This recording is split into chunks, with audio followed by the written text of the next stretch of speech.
자, 데살로니가전서 2장 1절부터 12절 찾았어요?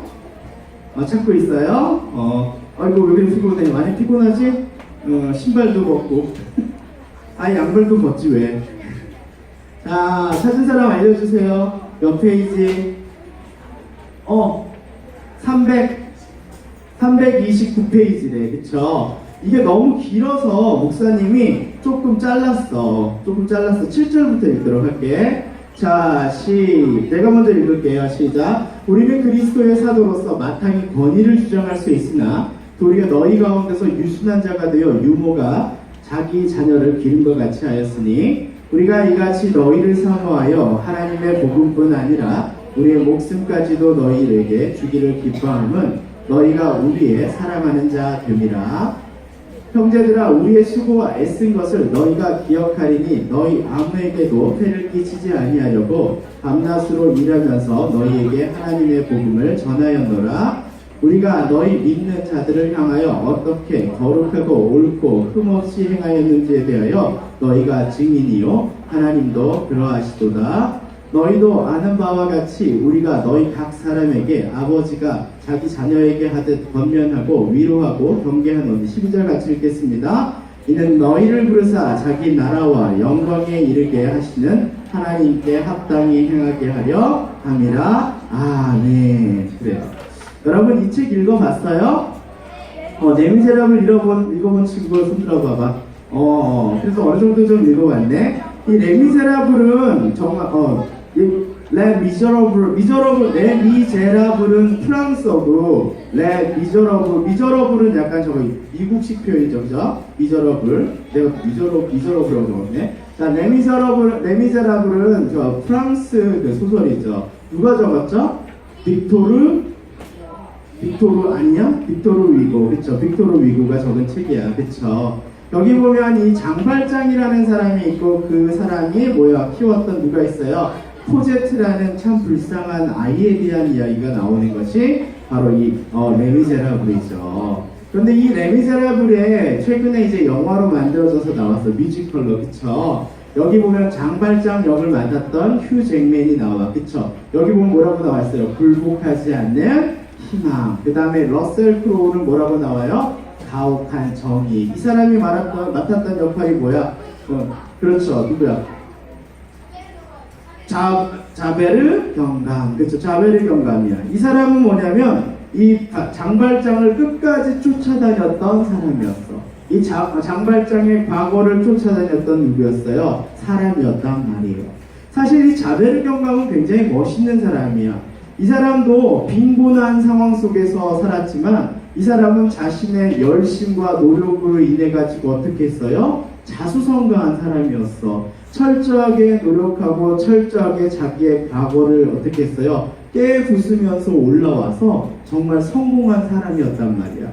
그런데 그렇게 자기를 어떻게 해요? 채찍질하면서 이 성공의 자리에 올라왔기 때문에 자기 자신에게 철저한 것만큼 누구에게도 가혹하니만큼 철저했어.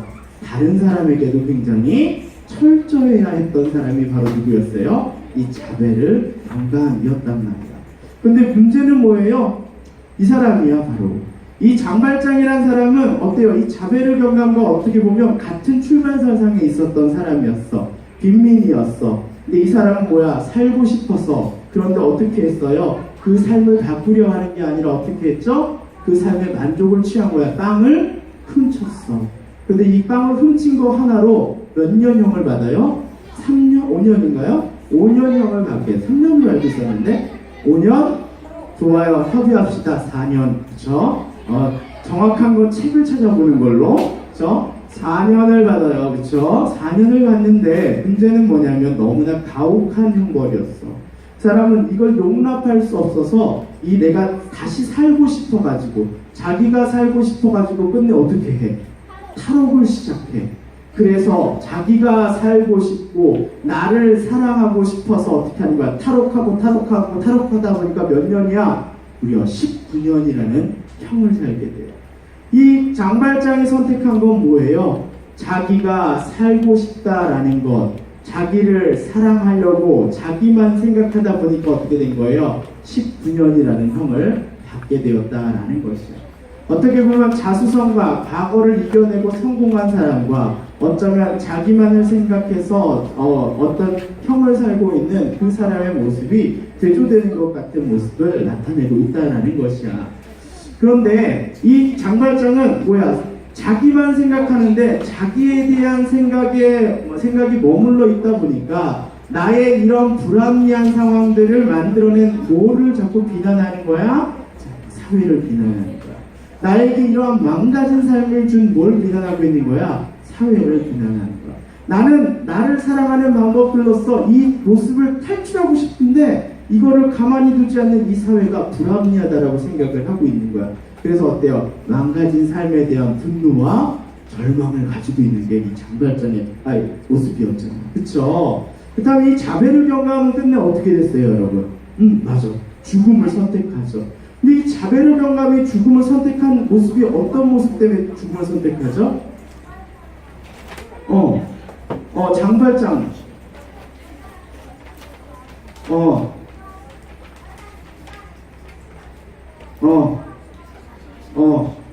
장발장을 잡을까 말까 고민하죠. 그러다가 이 사람이 잡을까 말까 고민하다가 끝내 뭘 선택하죠? 죽음을 선택해. 되게 당황스럽죠. 왜 장발장을 죽을까 말까? 아니 자기가 생각할 때 장발장이 완전히 변했다라는 것을 인정하면 되는데 그 사람의 신념은 뭐가 있는 거야? 사람은 절대 변하지 않는다라는 자기 신념을 모아둔 거야. 벗어나지 못하는 거야. 자기가 만들어 놓은 틀에서 벗어나지 못하니까 어떻게 되는 거예요? 죽음을 선택하는 거예요. 이거를 되게 어려운 용어로 우리 선생님들만 이해할 수 있는 용어로 자기 나르시즘에 빠졌다는 거예요. 나르시즘. 자기가 생각한 자기 거울에서 벗어나지 못하는 거야. 자기 거울에 빠져가지고 그거를 포기 못하고 어떻게 하는 거야? 죽음을 선택하게 된다는 거야.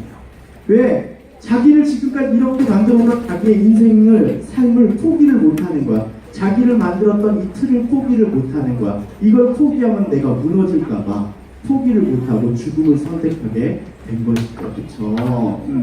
그런데 장발장은 처음에 자기만 생각하고 자기 인생만 생각했던 사람이었는데 장발장은 어떤 계기를 통해 가지고 그가 어떻게 되죠? 바뀌어버려. 어떻게 변했다 그래? 한번 같이 읽어볼까? 연약하고 나약한 사람을 위한 희망과 사랑의 모든 것을 거는 사람이 되어버려. 이 장발장이 변하게 된 계기가 뭐였어요? 신부님을 만났을 때였어. 이 장발장이 19년에 형을 살고 나서 나왔어. 그가 너무나 배가 고파가지고 그치? 지나가다가 어떤 성당을 발견하게 돼. 그 성당을 들어갔더니 그 신부님이 계셨어. 너무나 배고파서 잠자리를 청하고 식사를 청했던 신부님이 어떻게 하시? 선한 마음으로 그에게 그것을 제공하는데 어떻게 제공해? 야 먹어! 이렇게 됐나? 아니야. 음식기로 정말 좋은 음식으로 어떻게 하죠? 대접을 해줘. 장발장이 너무나 맛있게 먹고 너무나 좋은 뭐예요? 침대로 너무나 좋은 장소에서 그를 극진히 대접해줘.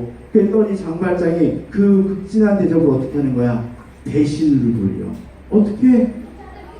그렇다고 모든 것들을 어떻게 가지고 어떻게 해봐? 도망가. 그러다가 어떻게 했어? 잡혔어. 경찰한테 잡혔는데 경찰한테 뭐라 그래? 거짓말을 해. 이거 뭐라 그런 거야? 선물입니다. 신부님이 준 거예요. 그 경찰이 물어보러 가는 거죠. 그랬더니 뭐라 그랬어? 딱 경찰이 신부님, 이 사람은 이거를 신부님이 줬다고 하는데 이게 사실입니까? 근데 신부님이 뭐라고 하죠? 네, 맞습니다. 왜? 네, 맞습니다. 장발장 깜짝 놀랐죠. 그때 경찰이 갔어. 그랬더니 잠시만요. 그러더니 경찰 앞에서 은총대를 가져오면서 가장 비싼 은총대죠. 가져오면서 아니 내가 이것도 가져가려는데 자네는 왜 이걸 놔두고 갔나? 라고 묻죠. 경찰이 갔어. 그러면서 장발장은 울면서 신부님 앞에 섰죠. 그때 신부님은 장발장한테 이런 말을 해요. 나는 이 은으로 주님 앞에서 당신의 영혼을 살다. 이 장발장은 이 큰 사랑을 경험하면서 이제는 자기가 뭐가 된 거야? 사랑을 전해주는 사람으로 변화되게 됩니다. 사랑이 뭐 한 거예요? 사람을 변화시킵니다. 사랑을 몰랐던 자베르 경감은 인생은 뭐라고 생각했어? 똑똑하고 자기 관리를 잘하는 것이 옳은 것이라고 생각을 했단 말이야. 그쵸? 세상에서 가장 똑똑해 보이는 책이 여러분 뭔 줄 알아요? 이 로마서야, 로마서. 사람들은 로마서를 생각할 때 뭐라고 하면 굉장히 똑똑한 책이다 라고 생각해. 성경에서 로마서 좋아하는 사람들 보면 뭐냐면, 이야, 로마서 같은 이렇게 지혜가 넘치는 책이 없다고 생각해요. 그래서 좀 공부 좀 했다는 사람들이 얘기하는 게 뭐냐면, 야, 난 정말 그렇게 로마서가 좋더라 이런 얘기를 해요. 근데 사람들이 착각하고 있는 게 있어요. 그러면서 사도 바울은 정말 그 복음의 능력, 복음의 지식이 탁월하다 이런 얘기를 하는데 사도 바울에 대해서 착각하고 있고 오해하고 있습니다. 왜? 사도 바울은요 그렇게 바늘로 찔러서 피도 안 나오는 사람이 아니라 사도 바울의 특징은 뭔 줄 알아요? 사도 바울 같이 읽어볼까? 사랑의 사도 그리고 교회의 사도. 사도 바울은요 로마서 빼고 나머지 뒤쪽에 쓴 모든 복음서를 보면요 한결같아요. 자신이 개척한 그 교회에 대한 안위를 묻고 그 교회의 문제에 대해서 자신이 기도하고 그 문제를 어떻게 해결할 것인가를 정말 사랑으로 상담해주고 있고요, 적어주고 있고요, 기도해주고 있는 것이 복음서에 계속 나와주고 있다는 것이, 그것이 바로 사도 바울이라는 것이에요. 사랑으로 사람을 변화시키려고 했던 것이 바로 사도 바울이라는 거예요. 오늘도 본문에서 이렇게 얘기하고 있어요. 어머니의 사랑에 대해서 얘기하면서 사도 바울이 말하는 거야.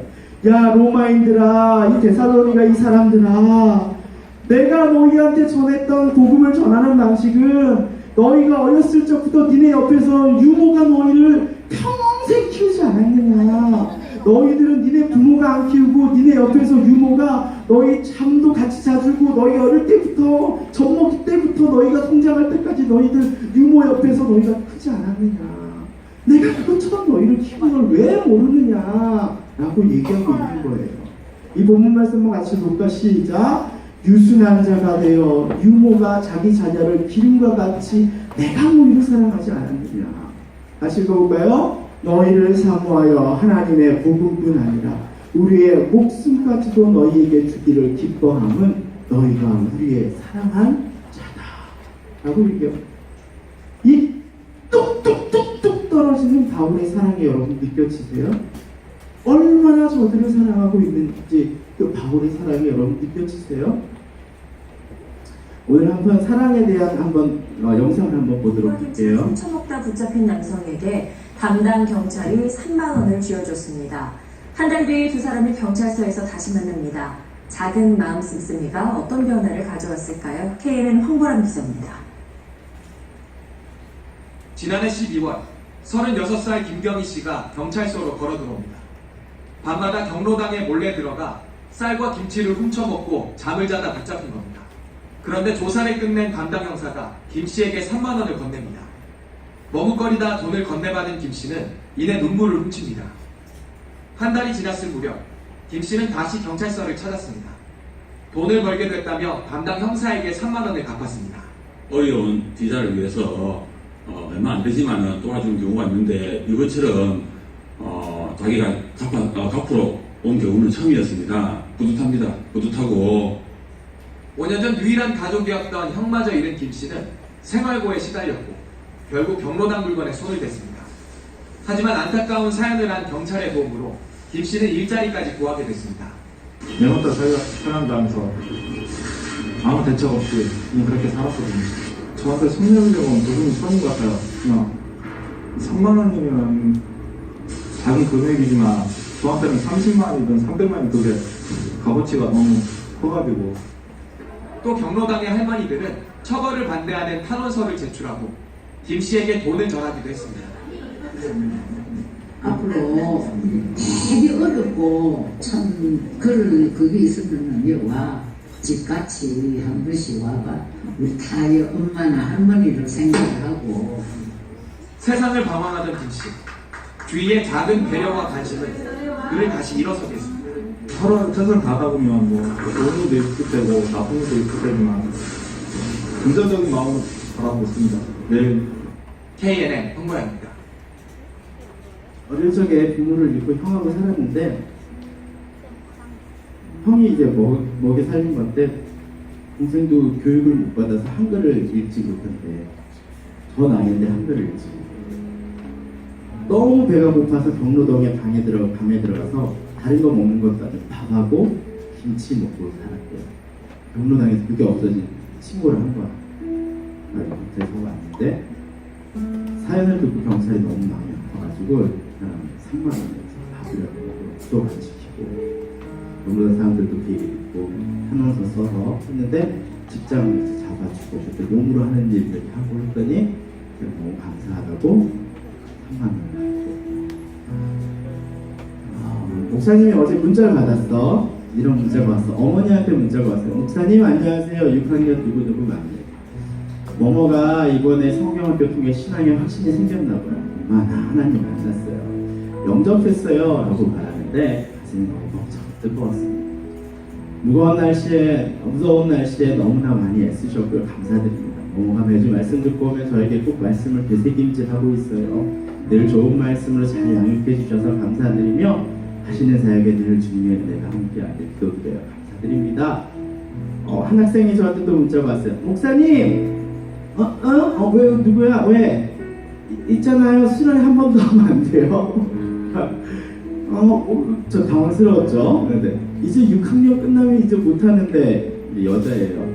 저 우는 표정 보이시죠? 뚝뚝 그렇죠? 6학년에 좋은 추억 남기고 싶어요. 그렇죠? 1박 2일이어서 좀 그랬어요. 좀 아쉬운 마음도 있었고요. 그래서 제가 이렇게 표현을 했어요. 도대체 무엇이 수련회 이후에 아이들의 마음과 부모님의 마음에 이런 일들을 일으켰을까요? 그건 사랑의 법칙 때문입니다. 사랑을 부어줬더니 사랑에 뭐가 나오는 거예요? 결과가 흘러나오는 것이에요. 힘들게 사랑을 부어 넣은 만큼 값어치 있는 사랑의 결과가 흘러나오는 것이에요. 우리 선생님들 쉬시고 싶은 마음들도 참 많았고 수련회 준비하시면서 얼마나 많이 힘드셨어요. 그 모든 시간들 가운데서 내가 쉬고 싶은 마음도 있고 아이들 데리고 이태리 돌아다니는 것 그 모든 것도 힘들었음에도 불구하고 그것들을 감당하고 사랑을 드렸을 때 아이들이 그 사랑의 결과물을 값어치 있는 사랑의 결과물을 이렇게 쏟아내게 된다라는 것이죠. 우리 아이들은 저런 아이들이에요. 병 속에 있는 아이들. 부모님에게 받은 사랑이 어떤 아이들은 풍족한 아이들도 있을 수 있는데 그러지 않은 아이들도 있어서 병 속에서 세상을 바라보면서 세상이 이렇구나 라고 생각하면서 병 속에서만 이렇게 돌아다녀요.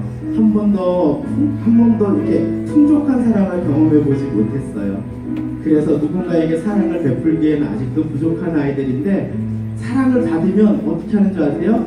그때서야 병뚜껑 밖으로 나와서 사랑을 표현하고 사랑을 전할 수 있는 사람이에요. 아직은 병뚜껑 밖으로 나오기가 두렵기 때문에. 그래서 성경은 이렇게 얘기합니다. 같이 한번 읽어볼까요? 그런즉 믿음, 소망, 사랑 이 세 가지는 항상 있을 것인데 그 중에 제일은 사랑이라. 이렇게 얘기하고 있는 거죠. 바로 장발장도요 그렇게 자신만 생각했던 사람에서 사랑을 주고 희망을 주고 생명을 살리는 일에 헌신할 수 있었던 건 그가 그 신부님을 통해서 충만한 사랑을 경험했기 때문인 것이죠. 오늘 말씀의 마지막 이 성경 구절 한번 같이 읽을게요. 오늘 본문에 나와 있던 것이죠. 한번 같이 읽을까? 시작. 형제들아 우리의 수고와 애쓴 것을 너희가 기억하리니 밤낮으로 일하면서 너희에게 하나님의 복음을 전하였노라. 이것이 여러분 뭐예요? 어머니의 사랑입니다. 이 시간 한번 같이 일어나서 같이 찬양합시다.